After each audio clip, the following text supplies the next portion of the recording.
Have you ever been frustrated after running another growth marketing experiment that didn't bring any results? I know I have.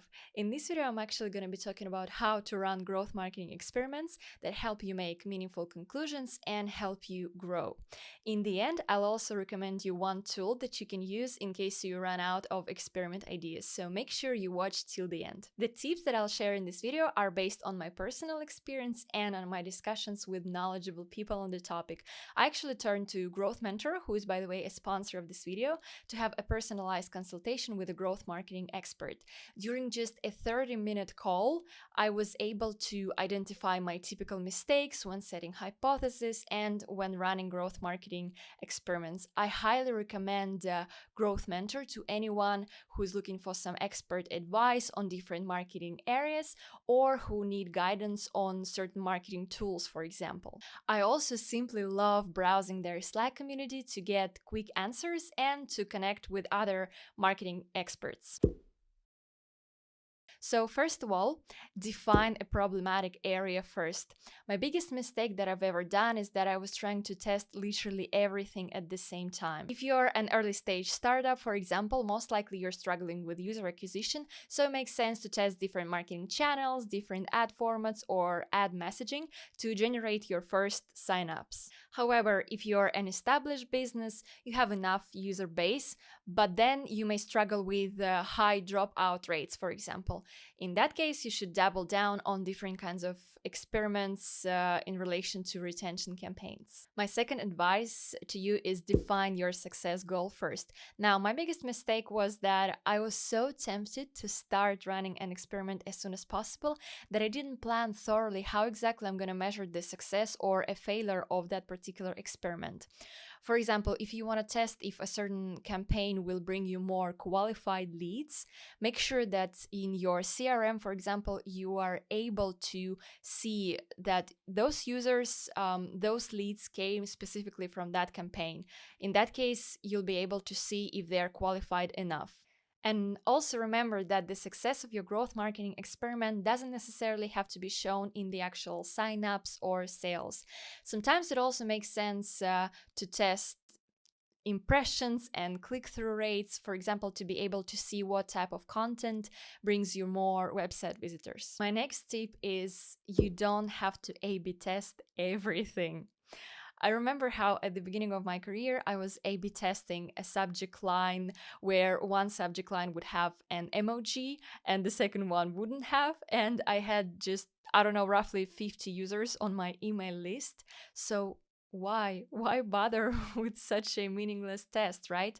It can be, of course, a good way to justify your working hours to your boss, but yeah, it won't help you grow at all. So focus on one area at a time. I recommend starting with top of the funnel campaigns. So for example, test different acquisition channels because usually the sample size is big enough. The next piece of advice I actually got from my growth mentor, and she recommended involving others. As an in-house marketer, I actually felt at times quite lonely developing hypotheses and brainstorming different kinds of marketing experiments to run. So involve the whole marketing team or even other people from your company, for example, your sales team or your customer success. This will also help you make sure that everyone is on the same page. Always keep track of your results.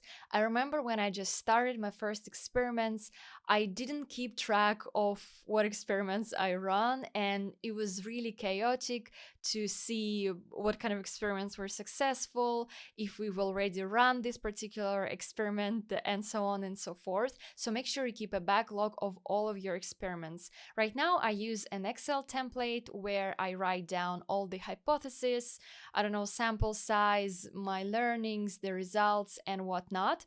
Actually, if you're interested, let me know. I'll probably attach my Excel template to the description below, and you'll be able to download it as well. Now, as promised, I'm going to recommend you one tool that you can use if you run out of your experimentation ideas. This is also a recommendation that I got from my growth mentor. So this is from a marketing agency called Ladder. They have a section on their website with roughly 800 open source growth tactics that you can use.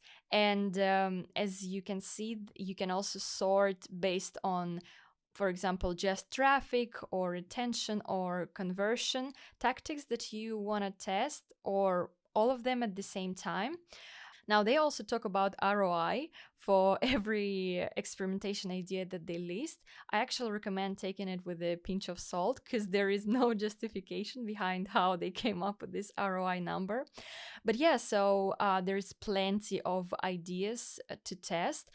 A lot of them actually may seem quite trivial, but sometimes, we all need this extra inspiration to come up even with the most basic ideas. Now, let's take a look together. For example, we want to test different marketing campaigns in order to get more website traffic. So I just click traffic here, and what we see here is, for example, okay, Facebook Canvas ads. Now, they also show you roughly how it works. There is a short explanation behind this experiment. And again, they specify the level of difficulty. And you can also read more. So they direct you to a Facebook page with the detailed explanation behind how exactly those Canvas ads work.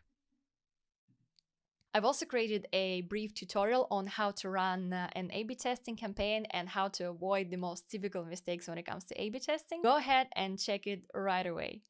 And thanks a lot for watching. As usual, see you in my next videos. Bye bye.